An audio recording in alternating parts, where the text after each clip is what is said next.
The moment I knocked him over, I didn't think I'd also knock the breath out of my own chest. Of all the ways to meet someone, tackling a stranger in the dark was definitely not in my teenage love story plans. The night was electric.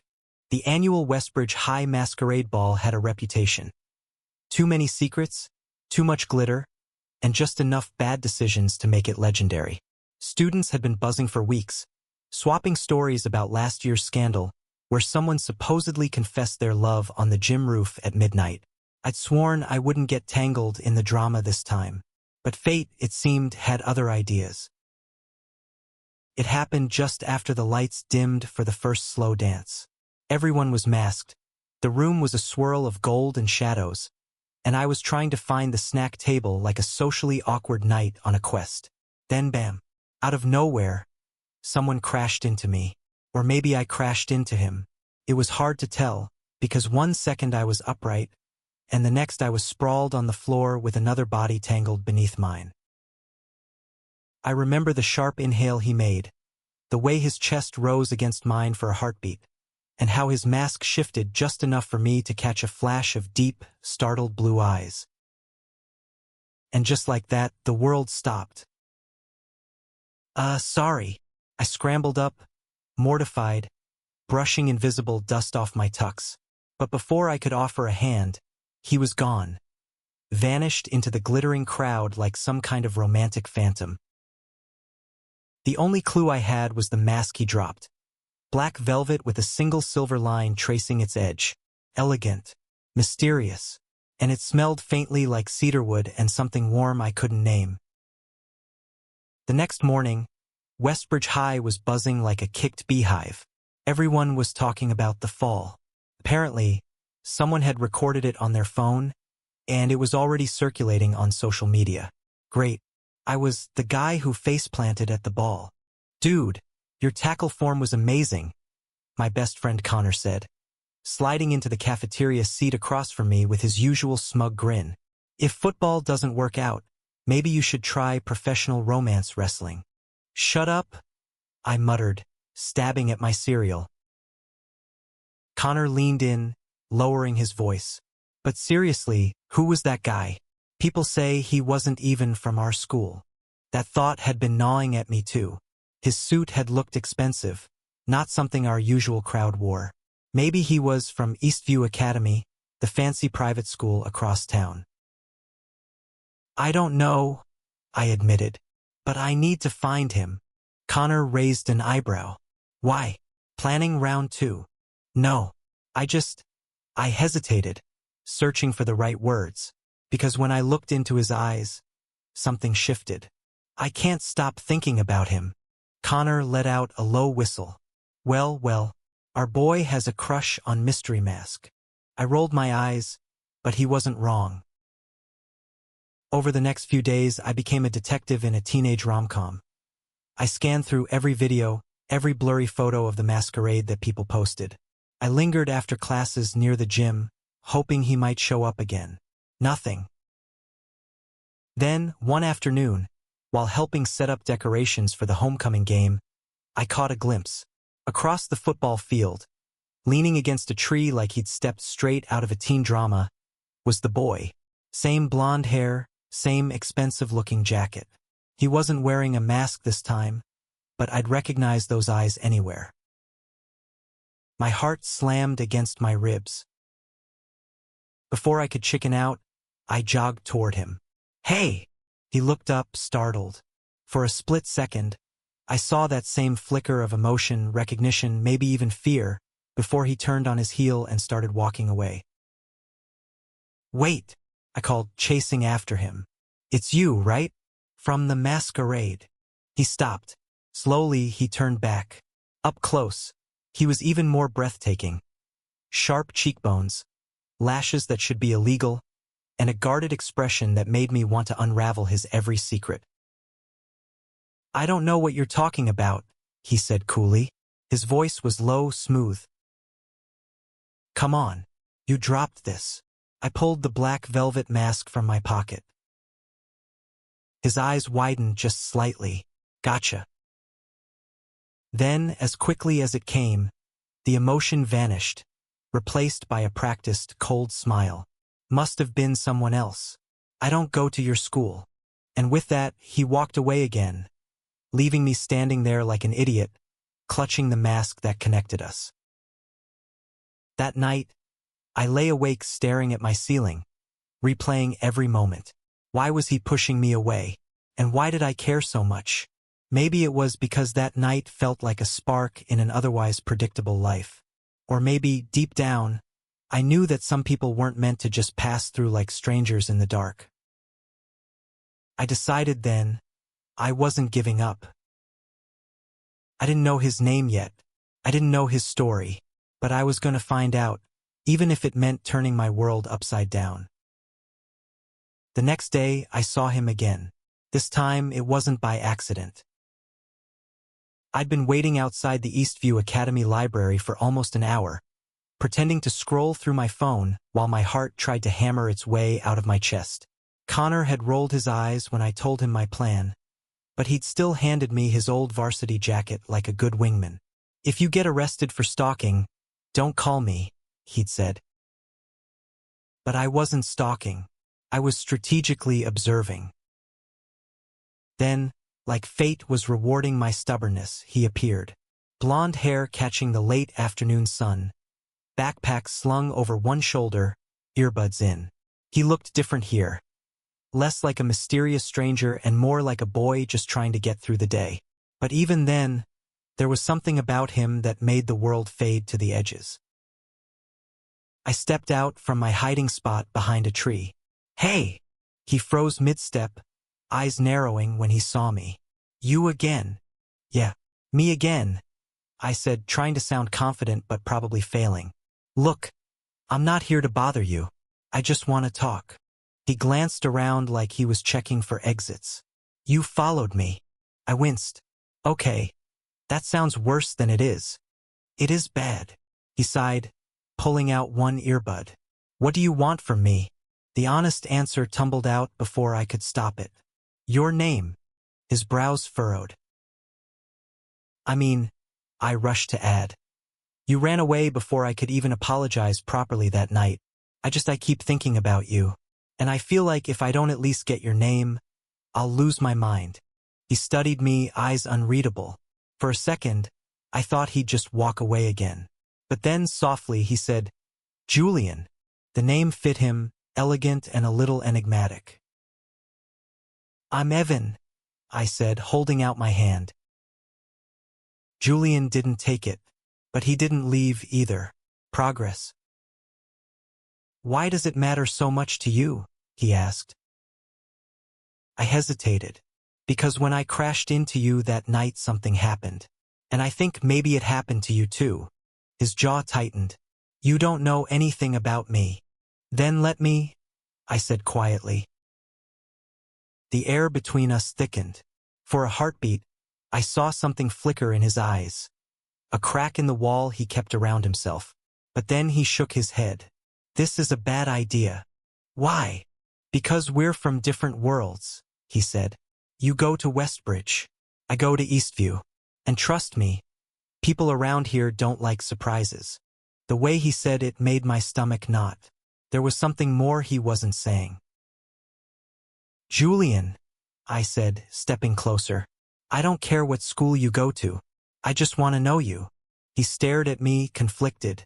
Then, finally, with a sigh that sounded like surrender, he muttered, Fine, 5 minutes.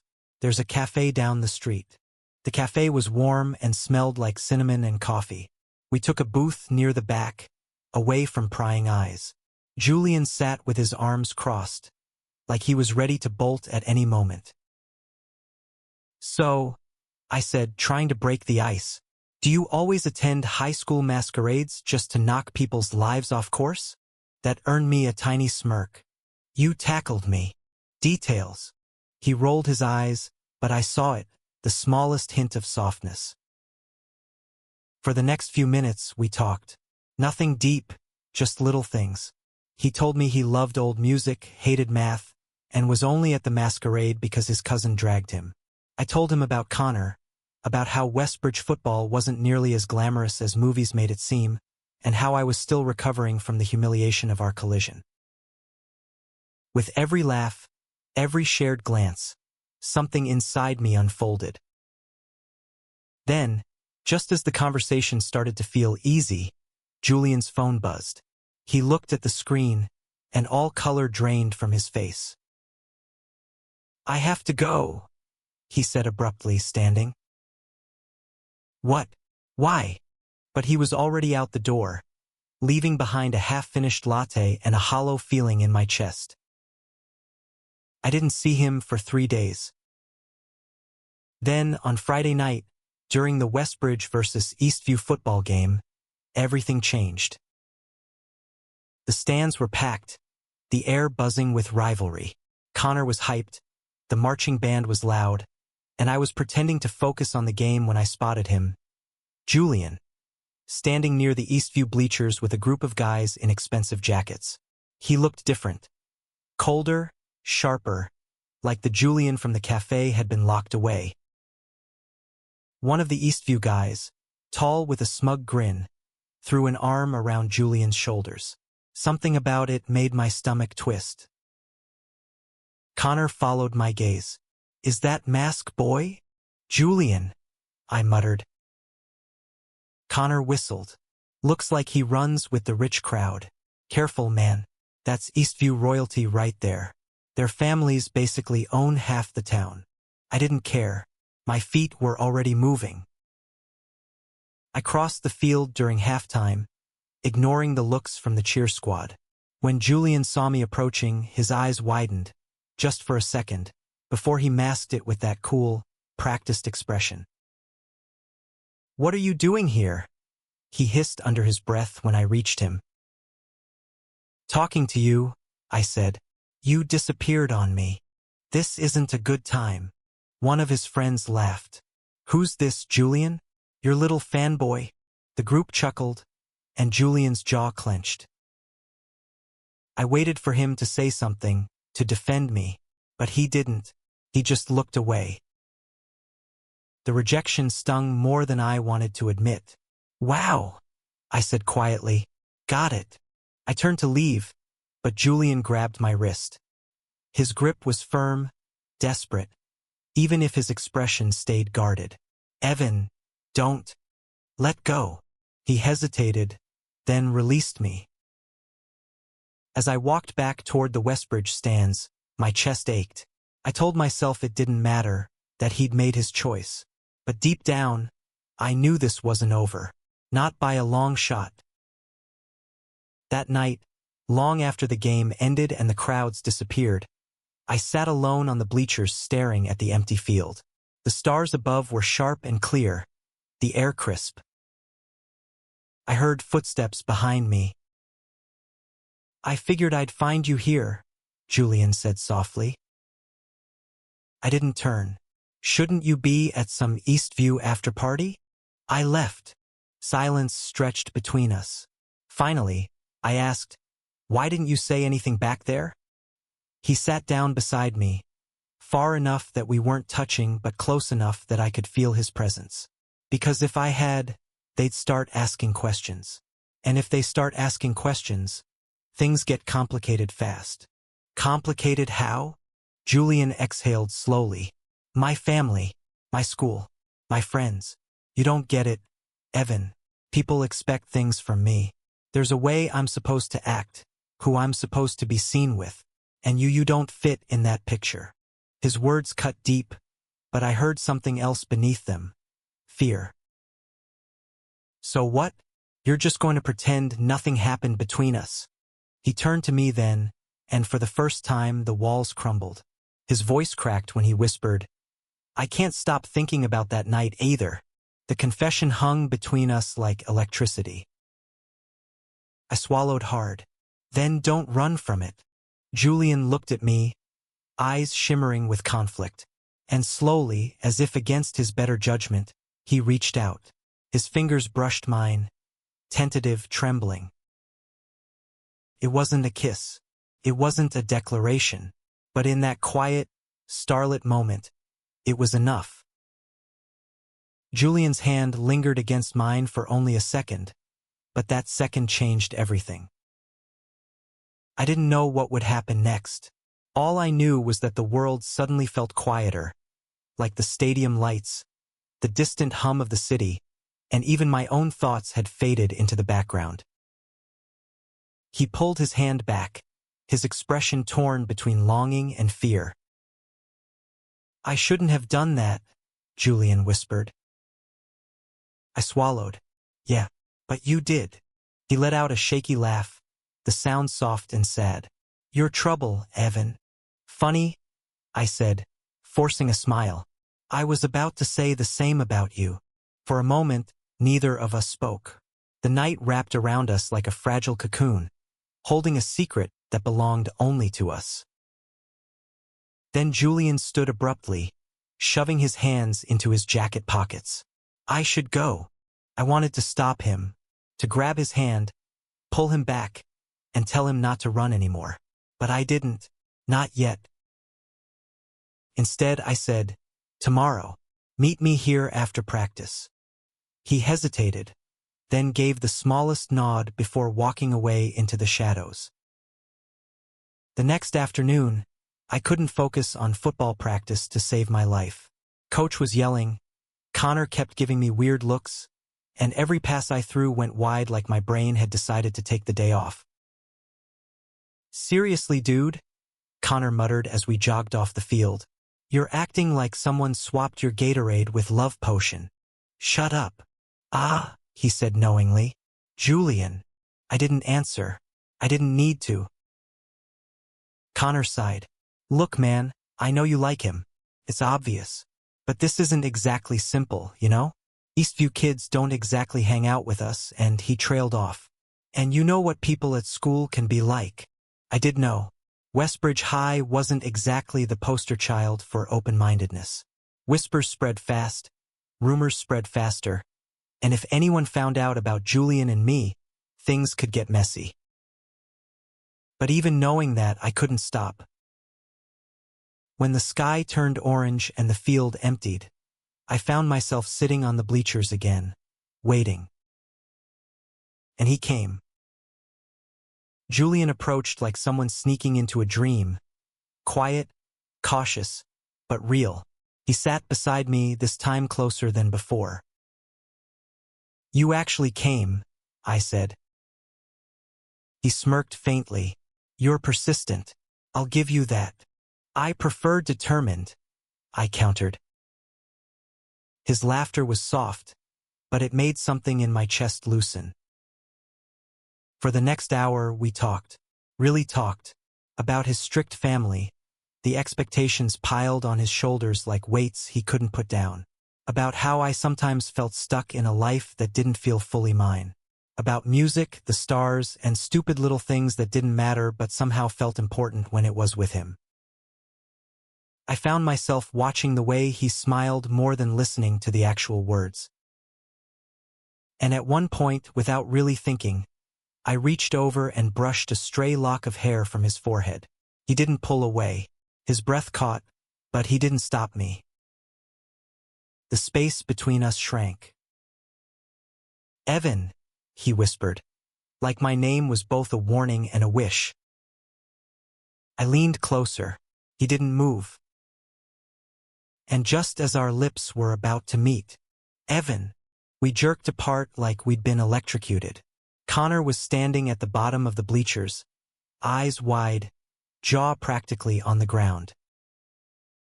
"Dude," he said slowly, "what the hell is going on here?" My brain scrambled for excuses, but none came. "Connor, it's not." "Oh, it's definitely something," he interrupted, glancing between us. "Wow. Okay. Didn't see this one coming." Julian stood, panic flashing in his eyes. "I should go." "Julian, wait." But he was already halfway across the field, disappearing into the growing dusk. Connor climbed up to me, arms crossed. "So you want to explain?" I ran a hand through my hair. "It's complicated." "No kidding," he said, but his voice softened. "Look, man, I don't care who you like. Seriously. But this? Eastview? Julian? You're playing with fire. I know, I muttered. Do you? Connor asked. Because if people find out, it's not just gossip we're talking about. His friends, your team, both schools, it could get ugly fast. He wasn't wrong, but the thought of walking away from Julian felt impossible. I'm not giving up on him, I said firmly. Connor sighed. Yeah, that's what I was afraid of. The weekend was chaos.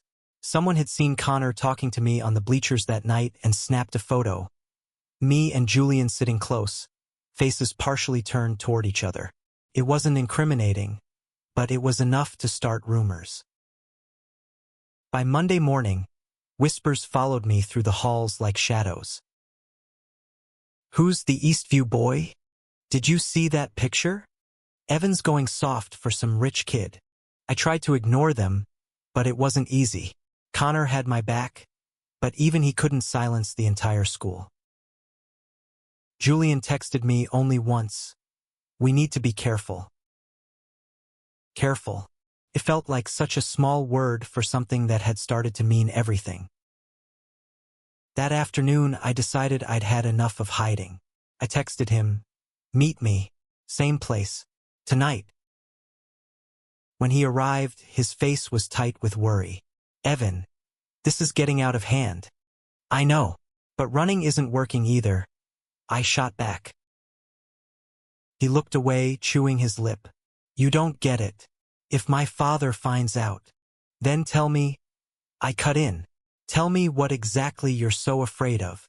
Julian froze, the weight of his silence heavy. Finally, he whispered, my dad's on the school board, and he's not like your parents. He doesn't accept this. At all. If he even suspects, he'll make my life hell. He could even transfer me overseas. He's done it before, to my cousin. My chest tightened. Julian, that's why this can't happen, he said, voice cracking. No matter what I feel, it's too dangerous. The hurt hit like a punch, but underneath it was something fiercer. Determination. I don't care how dangerous it is, I said. You matter to me. I'm not backing down. He stared at me, eyes glassy. Why are you doing this? Because, I said, stepping closer. The night I crashed into you, something changed, and no amount of fear is going to make me pretend it didn't. The dam inside him broke then. He grabbed my jacket and kissed me. It wasn't soft. It was desperate, like he'd been holding back for too long. When we finally pulled apart, both of us breathless, he whispered, we're screwed. You know that? Yeah, I said, grinning. But at least we're screwed together. Julian laughed, a real laugh this time, and for a moment the world felt right. But neither of us noticed the faint click of a camera shutter from the shadows nearby. Someone was watching. The photo dropped like a bomb. By Tuesday morning, it was everywhere. Snapchat stories, group chats, anonymous Instagram accounts. A blurry shot, taken from the shadows, but clear enough to show me and Julian under the bleachers. Our faces close, his hand gripping my jacket. The caption was simple but brutal. Westbridge boy cozying up with Eastview prince? Scandal much. Whispers weren't whispers anymore. They were wildfire. In the hallways, people stared openly. Some laughed, others looked disgusted, and a few, just a few, gave me subtle nods of support, but those were drowned out by the noise.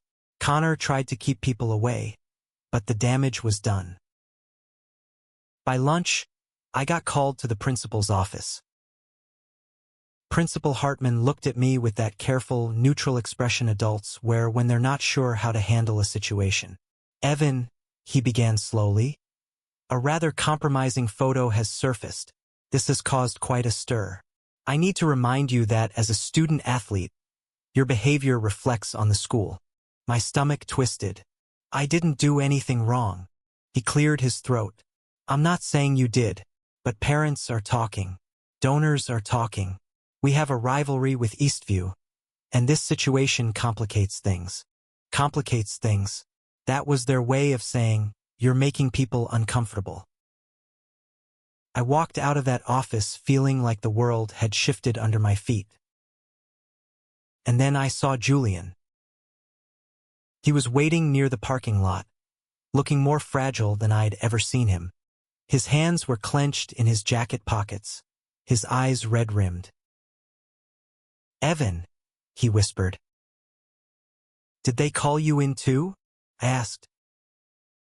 He nodded. "My dad saw the photo. He was furious. He said we're transferring to Europe after winter break. He's already talking to schools." The words hit me like a punch to the gut. "He can't just." "He can," Julian said bitterly. "He always does." My mind spun, looking for solutions, some kind of miracle. "We can talk to someone." "No," Julian shook his head. "Evan, this is bigger than us." The way he said it, quiet, defeated, broke something inside me. "I don't want to lose you," I said, the words raw and unfiltered. He stepped closer, his voice trembling. "And I don't want to lose this. But look at what's happening. People are turning us into gossip, a scandal. My father's pulling strings like I'm some chess piece. And you're getting dragged into it too. What are we supposed to do?" I didn't have an answer. The week that followed felt like walking through a storm. The photo didn't die down. It grew, mutated. People started adding captions, making jokes, pushing boundaries. Some classmates avoided me like I was radioactive. A few of the football guys made snide comments in the locker room. Connor stayed by my side, but even he couldn't block out everything. Julian and I met in secret behind the library, at the edge of the football field after dark, anywhere quiet. Each meeting felt both precious and fleeting, like we were trying to hold onto something that the world was determined to rip away. One night, lying on the cold bleachers with him beside me, staring up at a sky smeared with stars, I whispered, "What if we just ran?" Julian turned to me, eyes glinting faintly. "Ran where?" "Anywhere. Away from all this." He laughed softly, the sound tinged with sadness. "That's not real life, Evan." "I know," I said, but I didn't stop dreaming it. Then came the game. Westbridge versus Eastview, the biggest one of the season. The stands were overflowing, the energy electric. It was supposed to be just football, but everyone knew the real show was happening off the field. As I warmed up with the team, I scanned the Eastview bleachers and found him. Julian. His father sat beside him, stiff and stern, like a king guarding his heir. Julian caught my eye for a split second. Even from that distance, I saw the war in his expression. Wanting to be here, wanting to be anywhere else. The whistle blew. The game started. I should have been focused. I should have been sharp. But my mind kept drifting to him. And that's when it happened. A fumble. My fumble. Eastview scooped up the ball, sprinted down the field. Touchdown. The crowd erupted, half in cheers, half in groans. Coach's face was red with fury. But none of that compared to what happened next. As I walked back to the sidelines, I heard a voice yell from the stands. "Hey, Evan, maybe you should focus on your boyfriend instead of the ball." Laughter rippled through the crowd. My chest clenched, my vision blurred. Connor shoved the heckler back verbally, but the damage was done. Everyone had heard, even Julian. His father's face was thunder. For a heartbeat, Julian's eyes locked on mine, and in that gaze, I saw it all: anger, fear, love, desperation. Then he stood abruptly and walked out of the stands. After the game, we lost, obviously. I found him behind the school near the track. He was pacing, hands in his hair, like a caged animal. "Julian," I called. He spun around. "Do you see what's happening? Do you see why this can't work?" I stepped closer. I see people being cruel, but I also see us, and what we have is real. He shook his head, tears gathering in his eyes. Real doesn't always mean possible. Silence. Heavy, aching. I love you, I blurted. The words came out before I could catch them. But they were true. They'd been true for a while.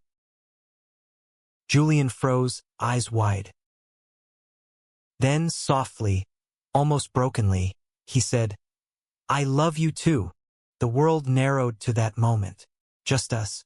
Two boys in the dark, hearts bared. No masks, no distance. And yet, love wasn't enough to fix everything. The following week, the transfer papers were finalized. Julian was leaving after winter break. Our last night together, we went back to the bleachers, the same place where everything had begun. The air was cold, our breath visible in soft clouds. He leaned against me, head on my shoulder, and whispered, I wish the world was different. Me too, I said, holding him tighter. We didn't talk about the future. We didn't make impossible promises. We just existed, holding onto a moment that would become both a scar and a treasure. When the clock struck midnight, he kissed me one last time. It was soft, aching, full of everything we couldn't say. And then he walked away into the night. Months passed. Life moved on like it always does. The whispers at school faded. People found new scandals, new stories. Football season ended. College applications took over. But sometimes, at night, I'd find myself back on those bleachers, looking up at the stars, remembering. Julian and I didn't end in a blaze of glory. We didn't get a perfect happy ending. But what we had was real, changed me. And somewhere across the ocean, I like to think that maybe, when he looked up at the night sky, he thought of me too. Not everything has to be forever to matter.